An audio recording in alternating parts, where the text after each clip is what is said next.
Continuing where we left off, my name is Knut. This is Chris with Salt Lake, Utah? Salt Lake City. Salt Lake City chapter of NORML. And we're convening at the end of the End Drug Prohibition rally, and we're continuing some Q&A about the event. So maybe we'll just sort of put everything into a nutshell. You've kindled the fires with NORML and brought a new chapter to Utah. What inspired you to bring this to Salt Lake City? Well, you know, I spent the greatest majority of my life in law enforcement. Of course, as a kid, I experimented and whatnot. But as I continue my law enforcement career and as well as my military career, and I saw the harm that was being done by prohibition. I saw what was happening to our harmless cannabis users out there. I mean, for amounts as little as one cigarette, and receiving 6 months, prison term on that, or a year, or in the case of consecutive violations, even more time. As in the case of Angelo, who's now serving 55 years for possession and whatnot. So we know cannabis to be a benign drug. The scientific documentation shows that. In fact, I challenge anybody to prove me otherwise. Marijuana has never killed anybody. Nobody has ever had any serious illness and associated with cannabis, as far as anybody can prove. In fact, the evidence shows that for people who smoke cigarettes, obviously develop lung cancer. People who have smoked cannabis, even heavy use of cannabis over a lifetime, have developed no cancer. They can't find anybody who's developed cancer from cannabis. It's interesting.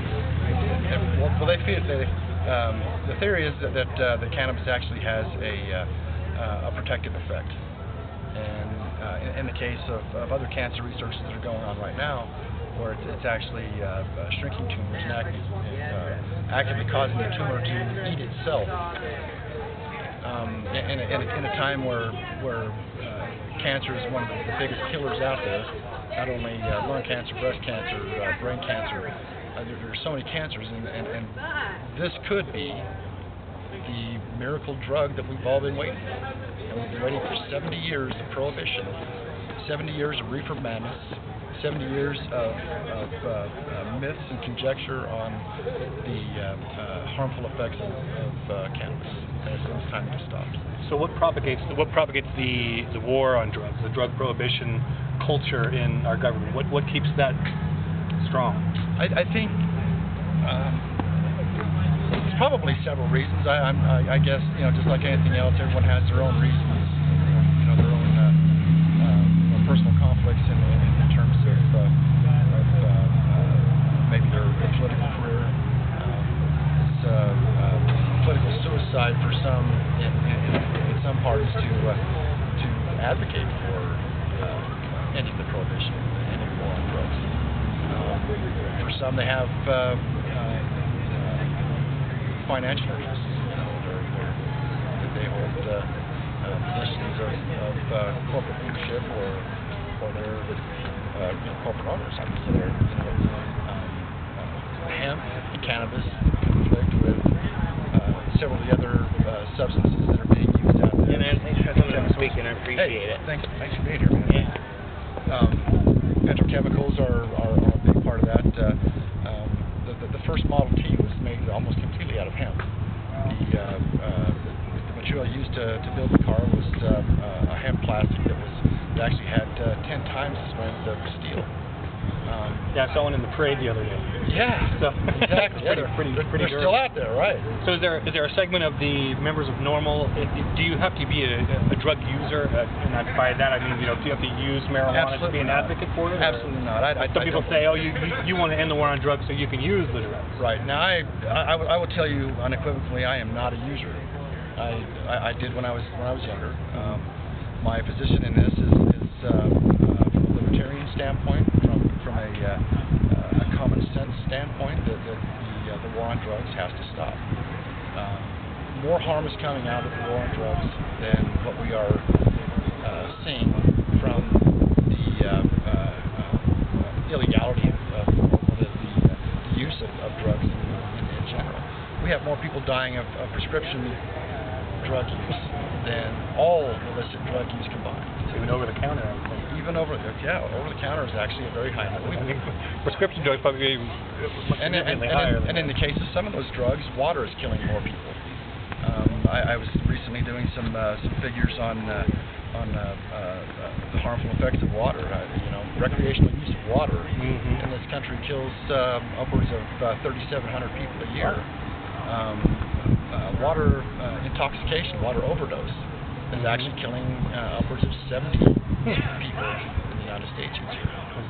So, if you want to talk about a benign substance, I mean, marijuana certainly proves itself as a benign substance because we don't have 70 people a year dying of marijuana intoxication, and certainly we don't have 3,600 people, or 3,700 people dying of recreational use. Right. So how does the issue of property rights play into it? For example, if you were to talk to a lot of people in the conservative movement, they're very protective of their Second Amendment, their right to own a weapon. Right. So how does it play as far as a property rights issue for an individual to choose that form of property as something that they can use? Well, in terms of gun prohibition, I would say that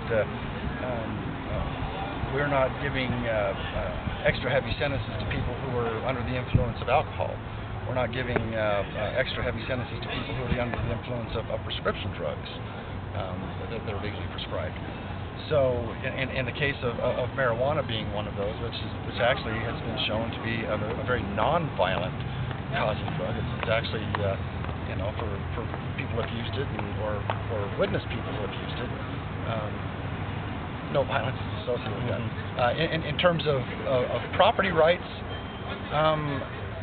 I think that you should have the right to own what you want to own, as long as you're not hurting somebody else, or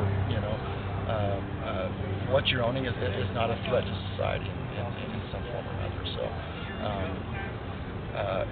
in the case of California, some of these other states that have medicinal cannabis, medical marijuana, they've been raided over and over and over again, seizing their property that they have been legitimately prescribed to use as a medical agent in fighting whatever illness or problem they're having.